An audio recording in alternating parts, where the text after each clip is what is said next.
Bonsoir à tous et bienvenue. À la une ce mardi, le discours sur l'état de la nation du président Alassane Ouattara.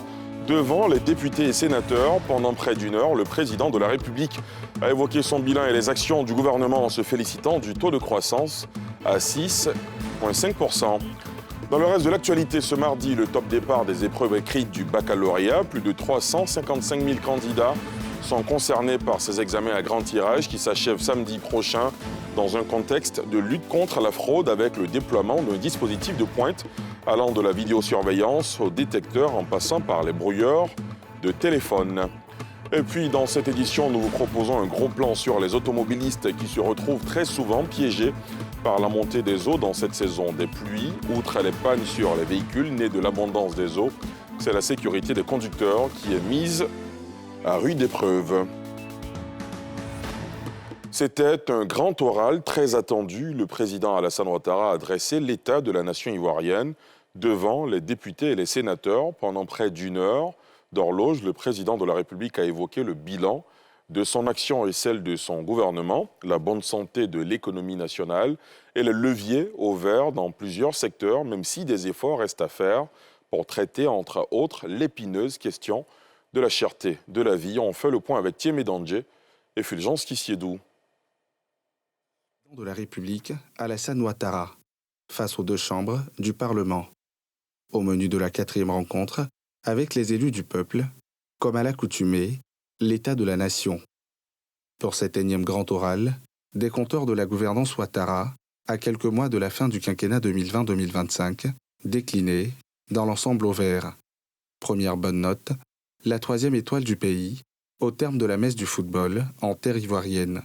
Cette belle réussite de la CAN nous a donné la preuve que lorsque les filles et les fils de notre pays se mobilisent pour un même objectif, chaque fois que la nation est rassemblée, elle remporte de grandes victoires. Autre bon point énoncé, lors de cet exercice constitutionnel, institutionnalisé devant la Côte d'Ivoire, rassemblée, à travers ses représentants à l'Assemblée nationale et au Sénat, l'embellie économique du pays et l'autonomisation de la femme grâce à la mise en œuvre du FAFSI, Fonds des femmes de Côte d'Ivoire, mis en place par la Première Dame, Dominique Ouattara. Les initiatives en vue de créer des activités génératrices de revenus pour nos sœurs et nos filles demeurent notre priorité, n'est-ce pas, Madame la Première Dame? Dans ce cadre, le Fonds d'appui aux femmes de Côte d'Ivoire, le FAFSI, initié et mis en œuvre par la Première Dame, a permis de mettre des crédits de 80 milliards de francs CFA à la disposition de 400 000 femmes de Côte d'Ivoire. Bravo à Madame la Première Dame. À ces acquis, des engagements majoritairement satisfaits au niveau de l'électrification, de la scolarisation des filles, de l'apprentissage des jeunes, des infrastructures routières, ainsi que de la sécurité, de la défense et de l'emploi des jeunes. Alors que les indicateurs inclinent au satisfecit, Alassane Ouattara n'élude pas l'épineuse question de la cherté de la vie. Sur le sujet, le chef de l'exécutif ivoirien rassure. Nous sommes engagés sur la voie de solutions durables à cette question. Le Premier ministre en fait une priorité, je peux vous le confirmer. Et pour atteindre cet objectif, il nous faut accroître nos productions, ce que nous sommes en train de faire.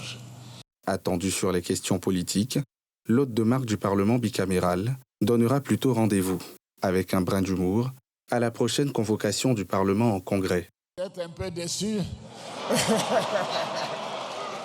Ce sera pour la prochaine fois.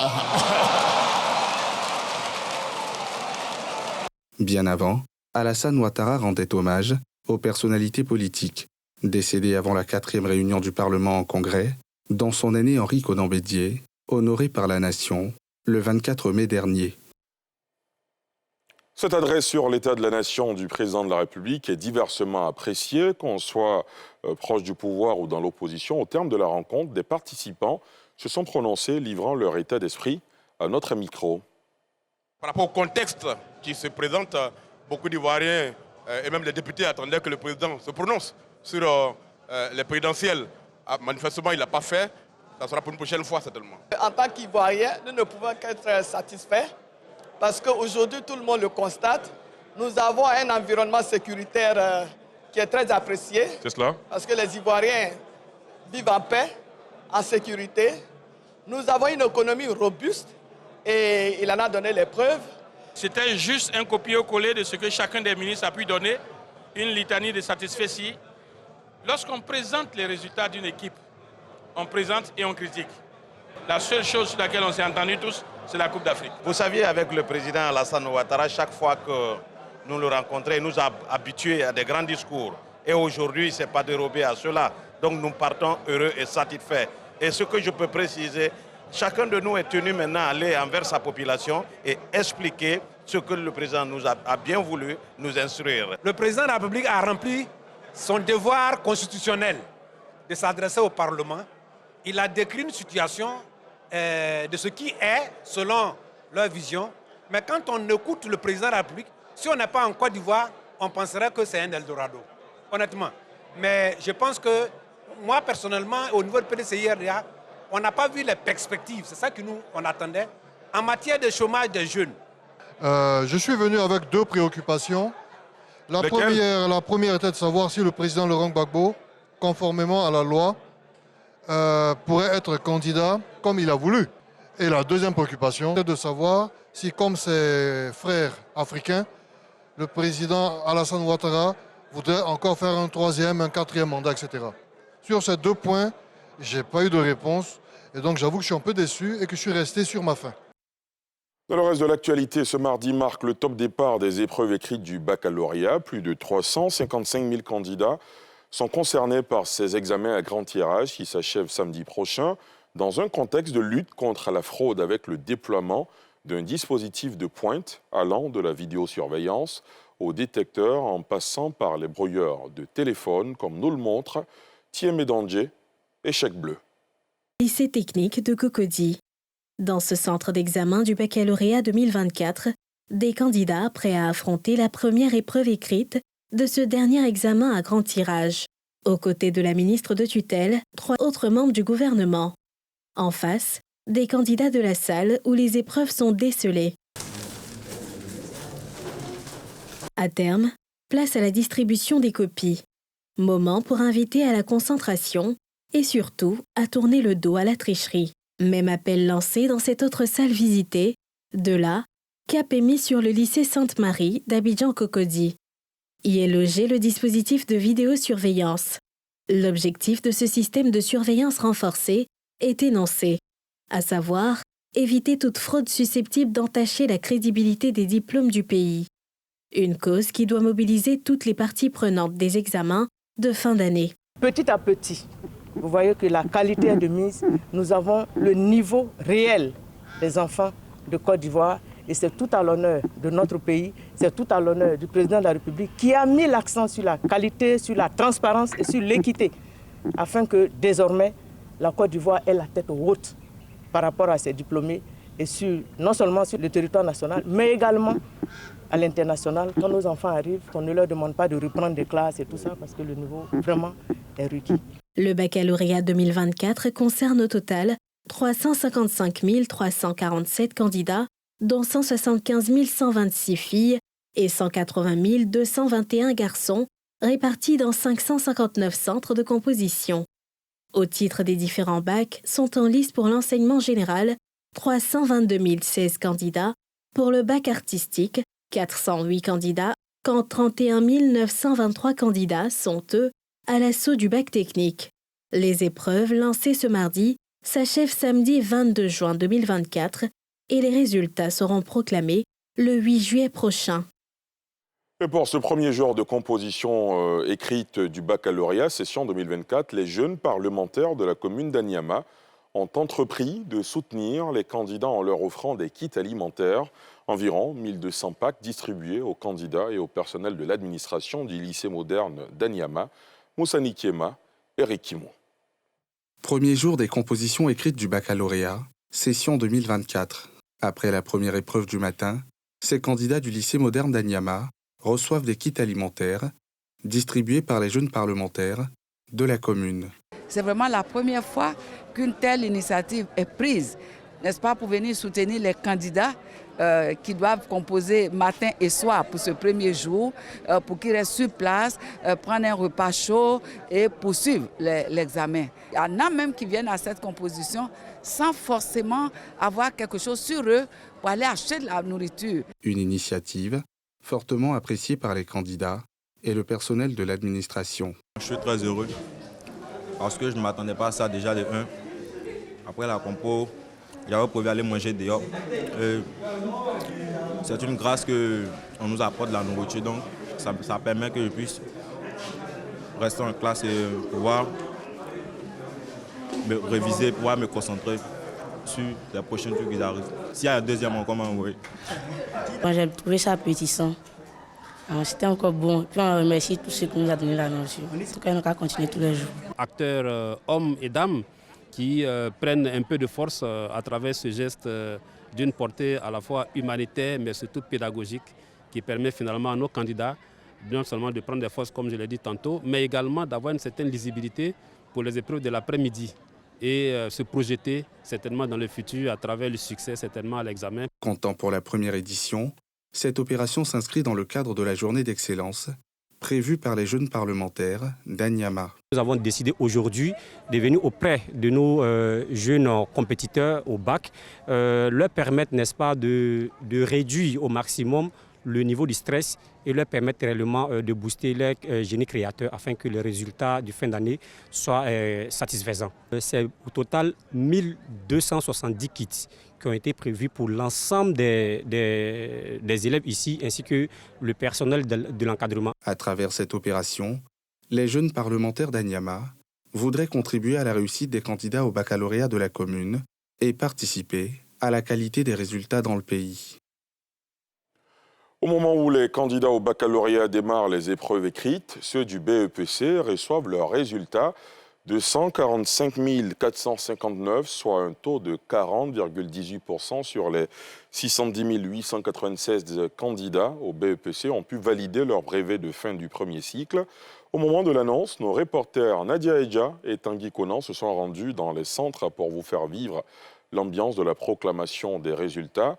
L'ascenseur émotionnel est garanti entre douleur et joie pour certains. Nadia Eja, Tanguy Konan.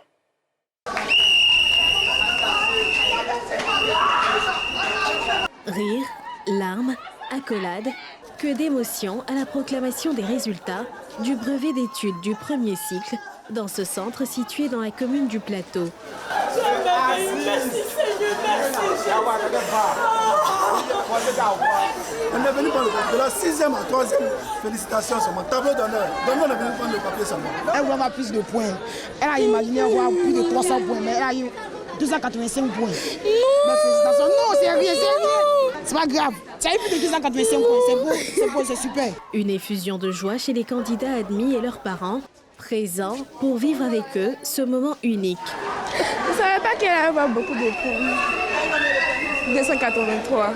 Merci à ma fille qui m'a honorée. Merci beaucoup. Je suis très heureux parce que mon fils il est admis. Il a eu 260 points sur 360. Donc ce qui fait une moyenne de 14, avec 18 en maths et 18 en physique. Le premier sésame acquis, ces élèves se projettent déjà sur l'avenir. Je vais partir en C parce que j'aimerais devenir chirurgienne plus tard. Si la session 2024 du BEPC a été couronnée de succès pour 245 459 candidats sur 610 896, soit un taux de réussite de 40,18%, plus de la moitié des candidats devra attendre l'année prochaine pour une nouvelle fois espérer décrocher ce diplôme. Et on s'intéresse à la saison des pluies qui fait des dégâts et parmi les victimes, on compte évidemment les automobilistes qui se retrouvent très souvent piégés par la montée des eaux, en plus des pannes techniques engendrées, la saison des pluies, mais également mal la sécurité des conducteurs, une période qu'ils abordent difficilement, comme nous l'indiquent Nadia Eja et Fulgence Kissiedou. Des voitures piégées par les eaux pluviales. Une scène fréquente dans le Grand Abidjan depuis que s'est ouverte la grande saison des pluies. Pour les automobilistes qui conduisent chaque jour ces engins, prendre le volant devient une aventure risquée. Quand il rentre dans l'eau, le premier choc même à l'instant T, c'est le moteur. En plus, le second, quand l'eau est trop, ça t'envoie dans un caniveau. Quand il pleut, je ne force pas, je me gare. Après la pluie, je travaille. L'eau peut emporter ta voiture. Tu peux être dans la mer. Hein?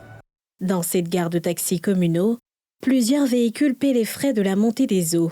Quand je suis venu matin bonheur à 6 heures, voilà l'heure, je suis là. Et puis ça refuse à démarrer. Donc quand si c'est ça, c'est compliqué. Je ne sais pas c'est quoi même. Dès que le temps là s'est glacé, la voiture, ça ne démarre pas. À ces difficultés s'ajoute l'inévitable baisse du chiffre d'affaires à laquelle sont confrontés ces conducteurs. Depuis la saison des pluies, j'ai remarqué que la recette a baissé. Parce qu'on n'arrive pas à faire les chiffres d'affaires. Ça a baissé à cause de la pluie. Bon, les kilos aussi là, c'est un problème pour eux. Parce qu'il n'y a pas camion. Il y a tous les voitures, il n'y a même pas de route passée. Donc quand c'est quoi l'on gare, ça n'arrête pas camionneur, ça n'arrête pas chauffeur aussi. Il pleut, vraiment la situation c'est plus facile. Là il y a un manque de recettes. Donc ça devient beaucoup de discussions entre nous et nos patrons. Des pertes qui pourront probablement être comblées après cette période pluvieuse. En attendant, la vigilance est préconisée pour tous. Et on termine ce journal avec cette initiative verte dans la commune de Bouaké. Les conditions sont désormais réunies pour la commercialisation et la circulation des véhicules électriques dans la ville. La cérémonie officielle de présentation de ce dispositif a eu lieu il y a quelques jours en présence du ministre en charge des Transports, par ailleurs maire de la commune de Bouaké. Les précisions de Mardoché Kouassi. Le maire de la ville de Bouaké a salué la commercialisation de véhicules électriques dans la capitale du Béké. Toute chose qui permettra, selon Amadou Koné, de créer un nouvel écosystème de mobilité dans la ville et la placer ainsi parmi les villes durables. Je voudrais vraiment me réjouir de ce que les acteurs du secteur n'ont pas attendu que toutes les dispositions réglementaires soient mises en place avant de commencer à faire la promotion du véhicule électrique en Côte d'Ivoire. Mais avoir aussi un réseau de rechargement de bornes de rechargement de ces véhicules est nécessaire. Et nous sommes très très heureux aujourd'hui de recevoir la première borne électrique pour les automobiles ici à Bouaké. Ceci va continuer sur l'ensemble du pays. Nous allons travailler ensemble pour voir comment la mairie on peut s'associer à eux avec d'autres partenaires, avec le ministère de l'Environnement, avoir un réseau dense de bornes électriques ici à Bouaké. La borne, développée par EVTech, a été inaugurée lors de l'événement Durability Tour, consacré à la mobilité verte. Une caravane qui vise à sensibiliser le grand public, les collectivités et les entreprises sur les avantages écologiques, économiques et pratiques des véhicules électriques et inciter les collectivités et les entreprises à équiper leurs sites de systèmes de recharge. Aujourd'hui, vous savez que sur nos cieux, nous avons une flotte de véhicules de plus en plus vieillissants. Et le fait de basculer sur l'électrique, ça nous permet aussi de garantir, 1, l'impact environnemental, 2, la nuisance sonore, et 3, les 3 leviers de l'environnement sont le social, l'économie et l'environnement elle-même. Donc c'est un fort impact sur le social parce qu'en termes de coût, c'est moins cher et c'est durable. L'adoption de véhicules électriques s'inscrit dans le cadre de mesures concrètes pour réduire l'empreinte carbone, limiter la pollution des villes, protéger notre environnement, conformément aux ambitions du gouvernement. Nous sommes en train de lutter contre tout ce qui est problématique en matière d'environnement, à savoir la pollution de l'air. Avec ces véhicules électriques, nous allons avoir de l'air bien pur à Bouaké. Ces véhicules électriques aussi réduisent les bruits, donc la pollution sonore des véhicules aussi sera réduite. Également, le coût du transport pour ceux qui ont les véhicules en personnel, avec la voiture électrique, vous allez consommer moins. La cérémonie de lancement de ce dispositif, en vigueur dans la commune de Bouaké, a eu lieu le 7 juin dernier, en présence de l'ambassadeur de France en Côte d'Ivoire, ainsi que des représentants des ministères du Transport et de l'Environnement, du Développement durable et de la transition écologique. Ainsi prend fin ce journal préparé par l'ensemble de la rédaction. Merci de l'avoir suivi. Restez avec nous dans quelques instants. Vous pourrez suivre sur nos antennes avec Evelyne Débat, Focus Fait divers, qui vous révèle ce soir le calvaire des enfants malades du cancer, cette maladie pernicieuse. Excellente soirée sur la nouvelle chaîne ivoirienne.